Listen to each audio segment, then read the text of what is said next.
Тассай тұрғын үй алабындағы мына 5 қабатты ғимарат бұрын жатақхана болған. Кейін мемлекеттің құзырына өтіп, тұрғын үй ретінде әлеуметтік топтағы азаматтардың уақытша ақысыз тұруына берілген. Ал бүгінде тозығы әбден жетіп тұр. Ауыз су мен табиғи газ тартылмаған. Балалар ойнайтын алаңша атымен жоқ. Ыстық су жоқ, ішінде туалет жоқ, жағдайдың бәрі жоқ. Біз толық жағдайдың жоқтығынан өзіміз ана бір туалетті жаңадан соғып жатырмыз, қанша пұл жиып. 3 жыл болды біз туалет салғанымызға, толды.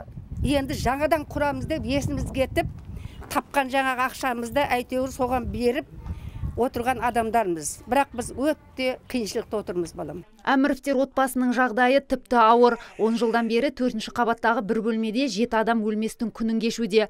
Көп балалы ананың 1,5 жасар ұлы мүгедек. Отағасының тұрақты жұмысы жоқ. Ал қыс мезгілінде үй оңайлықпен жылымайды. Қыстың күні енді вообще көргеніміз суды қатты таққаннан даты болып сыресте отырамыз мына.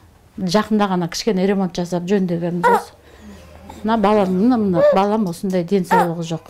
Тозығы жеткен үйлерді жөндеуден өткізуге арналған мемлекеттік бағдарламалар жұмыс жасайды. Қайта жаңғырту жобасына іліну үшін алдымен тұрғындардың өзі әрекет етуі керек. Себебі өтініш олардан түспейінше ешбір баспанаға жөндеу жұмыстары жүргізілмейді. Биыл тағы да қосымша 21 үй қазір күрделі жұмыстар жүріп жатыр.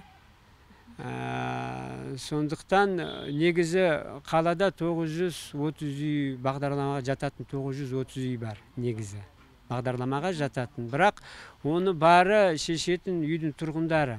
Олар келеспесе, әрине онда ремонт жасай алмаймыз негізі. Күрделі жұмыстарын жүргізе алмаймыз. Тассайдағы тозығы жеткен үйдің жағдайынан жауапты мамандар хабардар. Ғимарат өткен жылдан бері тұрғын үй қатынастар бөлімінің меншігіне өткен. Нысанның жобалық сметалық құжатын дайындау үшін 4 миллион 800 мың теңге бөлінген. Экспертизадан өту қазір жұмыс атқарылып жатыр.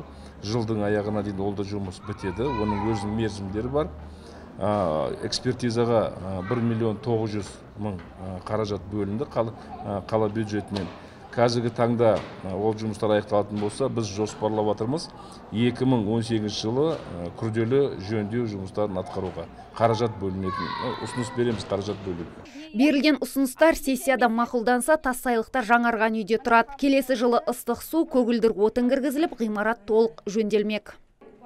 Ардақ Берден, Бахадыр Тәжібаев, Талғат Қырғызалиев, Абзал Турабек, ТВК.